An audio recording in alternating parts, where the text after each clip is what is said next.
Continuamos hoy nuestro estudio en este primer capítulo de la epístola del apóstol San Pablo a los romanos. Y comenzaremos hoy con el versículo 18, considerando la revelación de la ira de Dios contra toda injusticia. Leamos este versículo 18. Porque la ira de Dios se revela desde el cielo contra toda impiedad e injusticia de los hombres que detienen con injusticia la verdad. Este es el principio de una nueva sección. Es una revelación de la ira de Dios contra toda injusticia.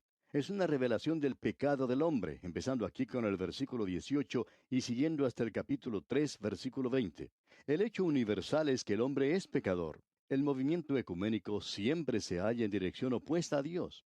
El axioma que se puede apuntar aquí es que el mundo es culpable ante Dios y todos necesitan de justicia. En esta sección, el apóstol Pablo no trata de comprobar que el hombre es pecador. Si usted trata de leer esta porción de esa manera, no comprenderá el verdadero sentido. Pablo simplemente declara el hecho de que el hombre es pecador. Pablo no solamente muestra que hay una revelación de la justicia de Dios, sino que también hay una revelación de la ira de Dios contra el pecado del género humano. La primera parte de este versículo dice, porque la ira de Dios se revela. Dios ha declarado la condenación de los pecadores. Si usted quiere saber en verdad lo que es la salvación, es necesario que sepa cuán malo es el pecado.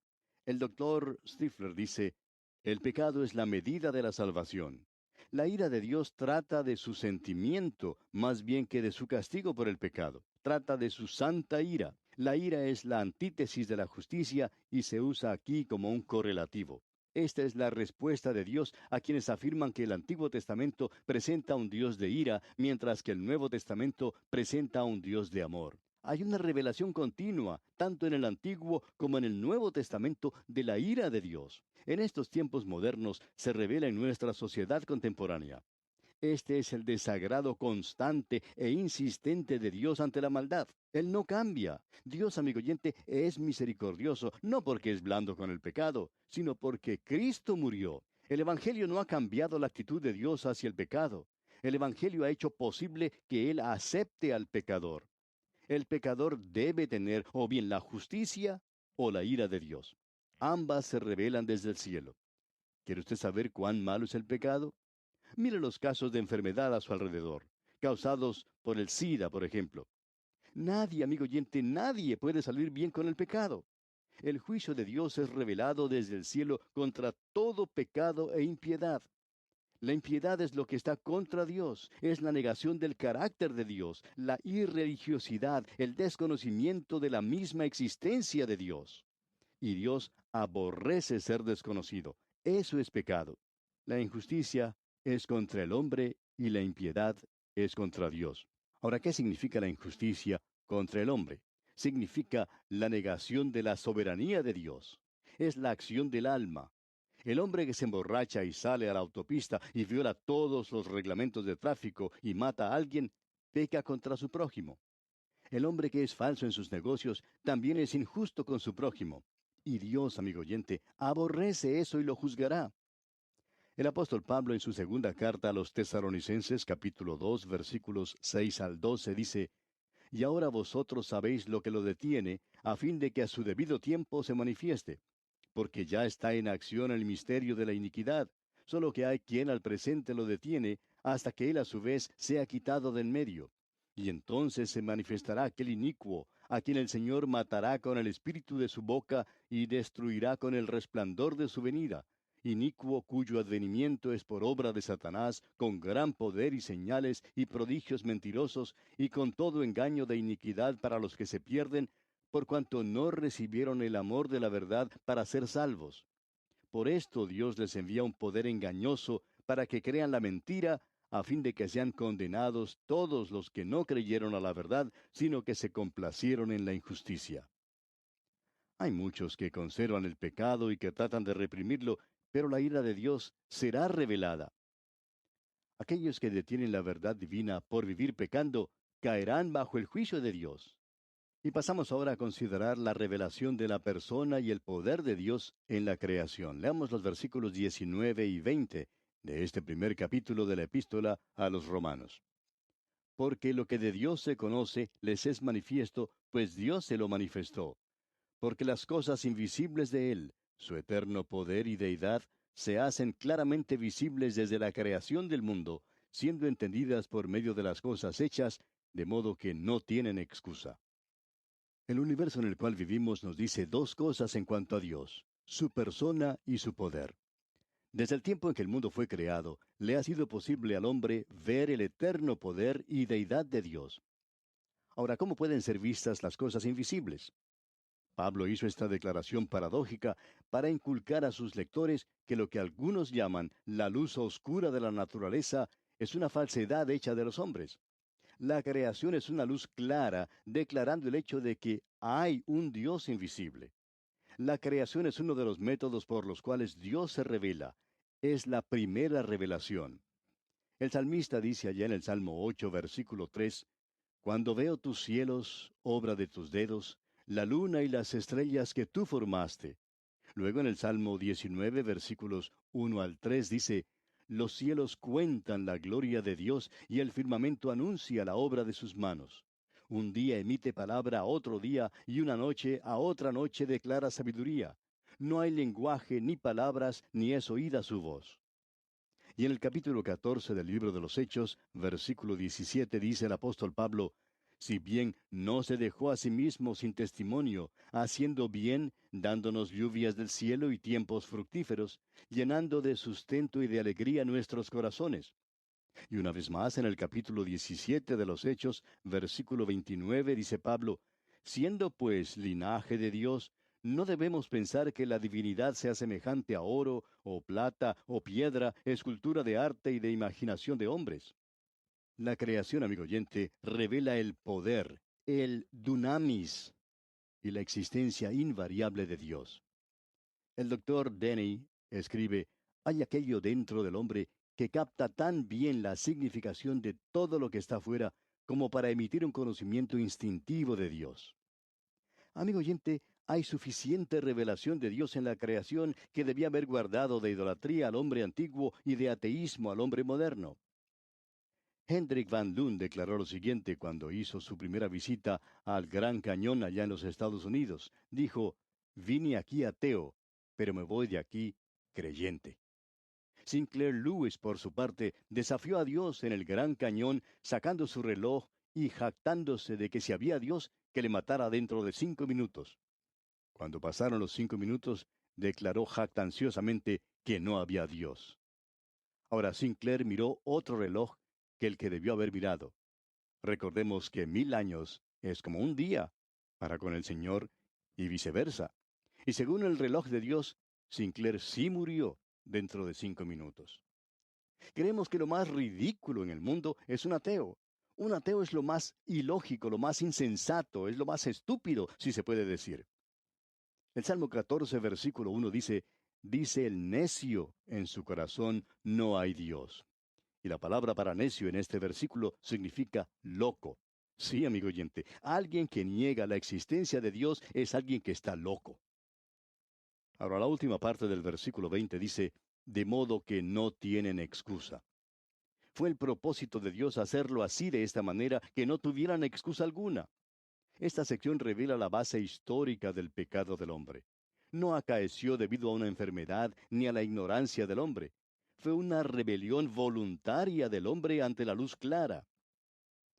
Hasta aquí Pablo nos ha dicho que hay una revelación natural de Dios. La naturaleza tiene lo suficiente en ella como para que el hombre no se desvíe. La naturaleza revela que hay un Dios y que tiene poder. La revelación natural de Dios debe traer al hombre al lugar donde se doblegue ante su Creador. Y cuando el hombre se doblega ante Dios, se dará cuenta que hay una revelación especial de Dios, y es la palabra de Dios la que revela que el Creador vino a la tierra, se hizo hombre, caminó en la debilidad de la humanidad, y luego sufrió y murió en la cruz para revelar el amor de Dios. Amigo oyente, usted no encontrará el amor de Dios en la naturaleza. ¿Quién no se siente absorto al contemplar la belleza del arco iris, por ejemplo? Sin embargo, cuando junto con ese arco iris sentimos la furia de una tormenta y una tempestad sobre nosotros, no podemos sentarnos a contemplar la belleza de los colores del arco iris. Amigo oyente, la naturaleza no es siempre buena. La naturaleza puede ser muy cruel cuando envía sus tempestades, los huracanes, los tornados y terremotos. Si usted se para junto a la boca, junto al cráter de un volcán, bastará solamente un paso para que entre en la eternidad debido a la ley de gravedad.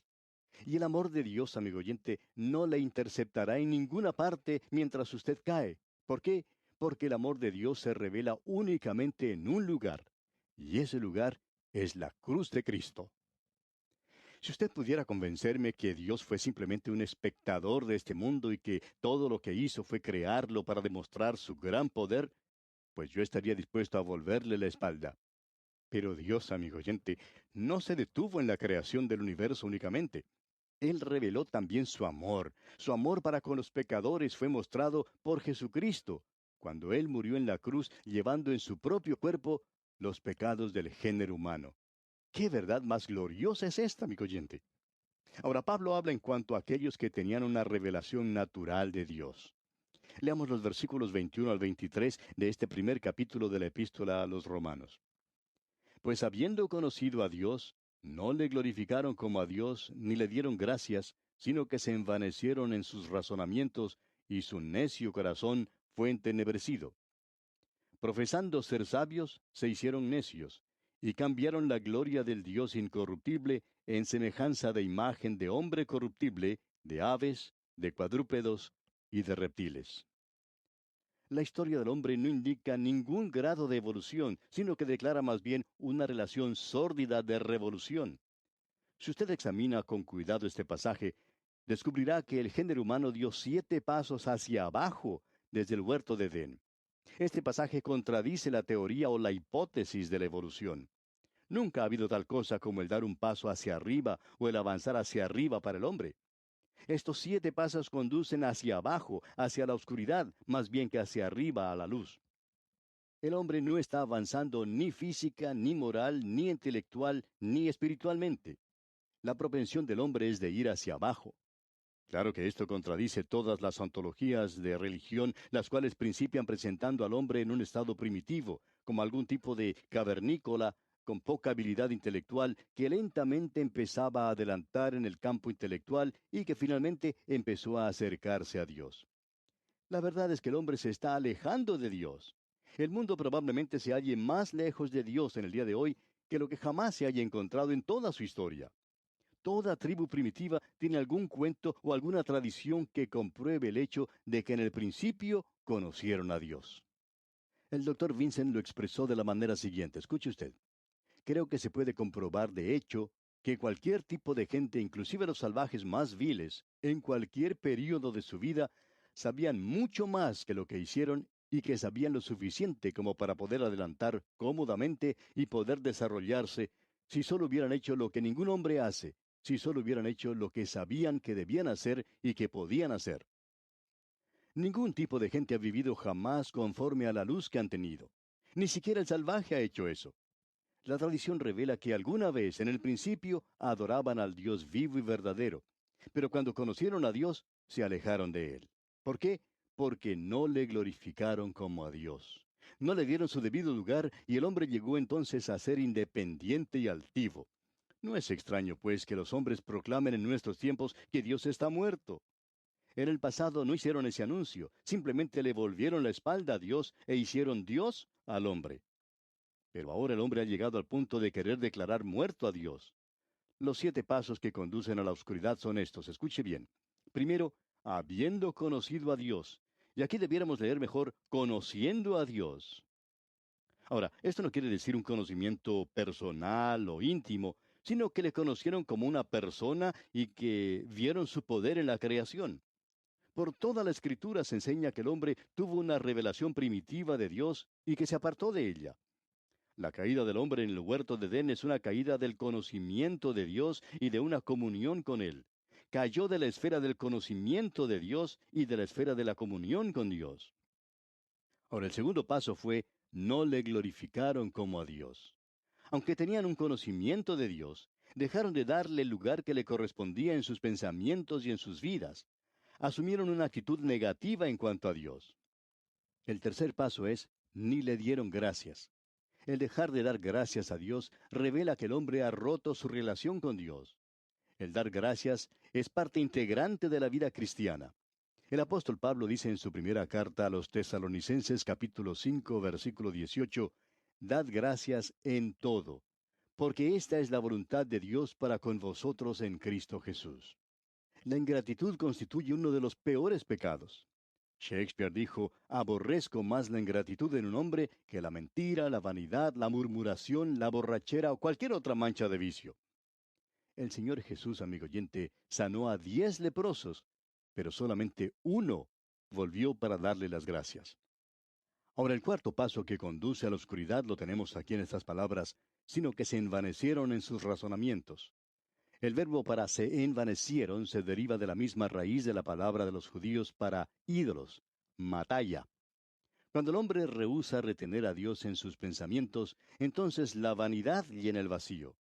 El hombre se envanece en sus imaginaciones y uno de los resultados es esa hipótesis de la evolución. Al ser descartado el Dios de la creación, el hombre imagina toda clase de filosofías en cuanto a la creación del mundo. Una de esas filosofías declara que después de que la tierra llegó a formarse, se sostenía sobre el lomo de un elefante y que el elefante se paraba con 2 patas puestas sobre una tortuga del mar. ¿Cómo le parece, amigo oyente? Lo interesante es que la evolución es tan ridícula como eso. Le lleva a uno a hace millones y billones de años, y uno se pierde en el laberinto de cambios que el hombre tenía que conocer para llegar a ser hombre. Cuando el hombre descartó al Dios de la creación, se envaneció en sus razonamientos. Ahora el quinto paso es, y su necio, o sea, no inteligente, su necio corazón, lugar de la emoción, el juicio y la volición, fue entenebrecido, o sea, recibió tinieblas espirituales. Aquí se trata de la rebelión intelectual contra Dios que continúa aún en el día de hoy. Esto conduce a la inhabilidad para distinguir o discernir entre la verdad y el error. Este es el motivo por el cual muchos de los intelectuales de nuestros días se han entregado completamente a ideologías ateas. Habiendo rechazado la revelación de Dios, aceptan los razonamientos de los hombres. Amigo oyente, usted solamente tiene que caminar por las calles de El Cairo en Egipto, o por las de Bogotá en Colombia, o las de Buenos Aires en Argentina, para darse cuenta de que el insensato corazón del hombre se entenebrece más y más hoy en día. El sexto paso ahora, profesando, una afirmación sin fundamento, profesando ser sabios, se hicieron necios. Y esta es otra declaración paradójica. La sabiduría jactanciosa de los hombres es locura para con Dios.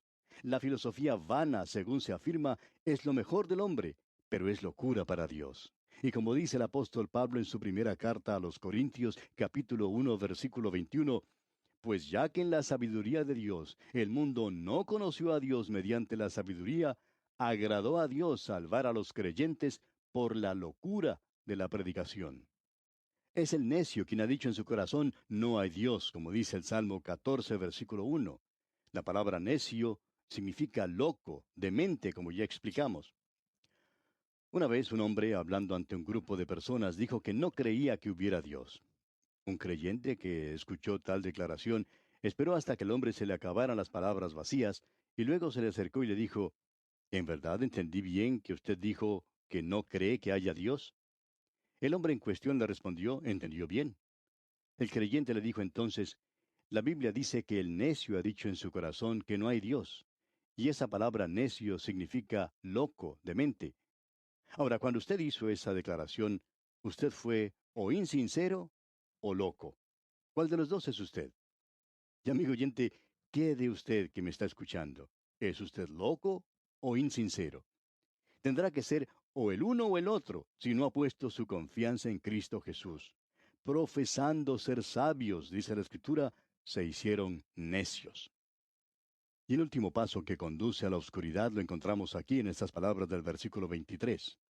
Y cambiaron la gloria del Dios incorruptible en semejanza de imagen de hombre corruptible, de aves, de cuadrúpedos y de reptiles. Los hombres degeneraron aún más cuando hicieron que Dios se semejara a un ave o a una bestia. Los griegos hicieron que sus dioses se semejaran a hombres. Los asirios y egipcios, por su parte, hicieron que sus dioses tuvieran traza de bestias, y aves y reptiles. Los romanos combinaron los dos métodos. La idolatría es una caricatura de Dios y constituye una calumnia y estigma contra Él. Corresponde a una caricatura del presente día. El hombre no comenzó como idólatra. El salvaje del día de hoy y el hombre primitivo no son iguales. El hombre primitivo era monoteísta. La idolatría no fue implantada sino hasta más tarde. La primera mención de la idolatría se hace en la historia de Raquel cuando hurtó los ídolos de su padre. También se menciona en el libro de Josué capítulo 24 versículo 2, donde leemos, y dijo Josué a todo el pueblo, así dice Jehová Dios de Israel, vuestros padres habitaron antiguamente al otro lado del río, esto es, Taré, padre de Abraham y de Nacor, y servían a dioses extraños.